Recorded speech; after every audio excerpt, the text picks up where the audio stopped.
Sometimes life does not follow a simple path, and sometimes what may be seen as tragedy can carry a silver lining. Tonight, on the Inside Story, from the ballet to the battleground and back again. Avery. Well, you know, Gord, anytime tragedy strikes, experts will say that one of the most important parts of recovery is talking about and sharing those experiences. Tonight, how events from a world away are healing, informing, and entertaining.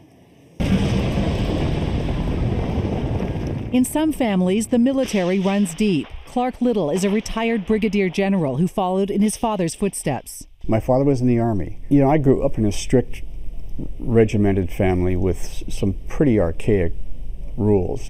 There were few signs, though, that Clark's son came from that same military stock. He was always thinking outside whatever box people tried to put him in. He was a daydreamer. A free spirit who fell in love with an unlikely pursuit, dance, specifically ballet. I had to look in the mirror and say, you need to back off.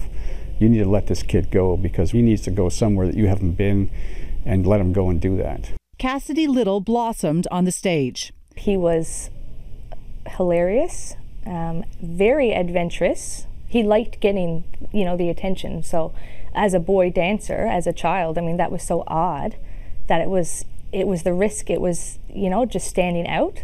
The boy dancer became a dance major in university, but an injury to his left knee cut short Cassidy's career with a professional U.S. dance company. He wandered for a while. He drifted and finally found the Royal Marines. From ballet to boot camp.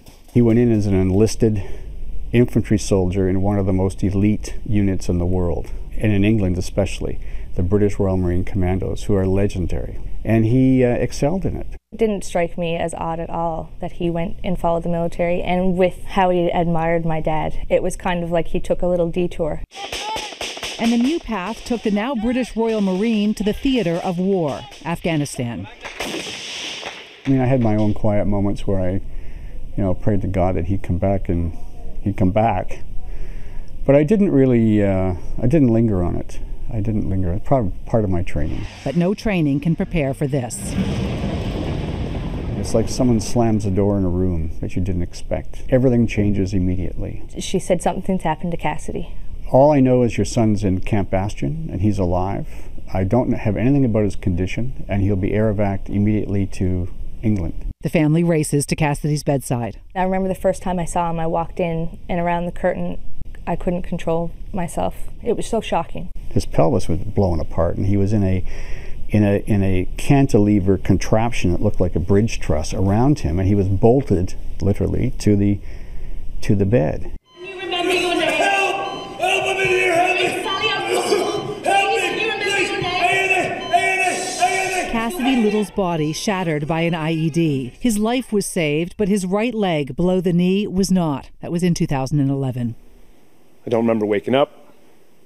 I don't remember eating breakfast. I don't remember an IED going off. This scene, this stage, is Cassidy Little's new life. The script lifted from his experiences and those of the other wounded soldiers turned actors. I believe when something happens to you, you do whatever you can to square yourself away. My body is riddled with scars now. But it is important that people see that. An injured left leg took Cassidy off the stage as a young man. A blown-off right leg has brought him back in front of the lights. You're making the right choice today, Charlie. When you join the Corps, you join a family. I'm disgusted by victimized attitudes. I'm absolutely, truly repulsed by it. And it's something I think I learned in the Corps in basic training, that feeling sorry for myself wasn't going to get me anywhere. It's important that people are aware that guys like me can get on with it. We can get back up on 2 feet. We can push forward. And more importantly, we're proud of what we've done.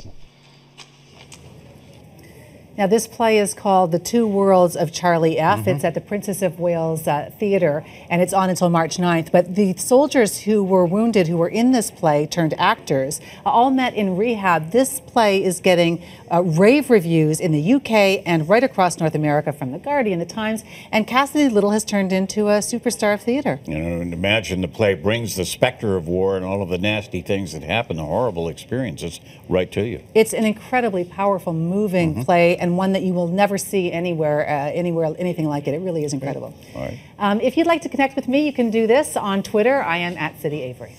The Inside Story runs every Tuesday and Thursday on City News. All segments are up on our website, citynews.ca.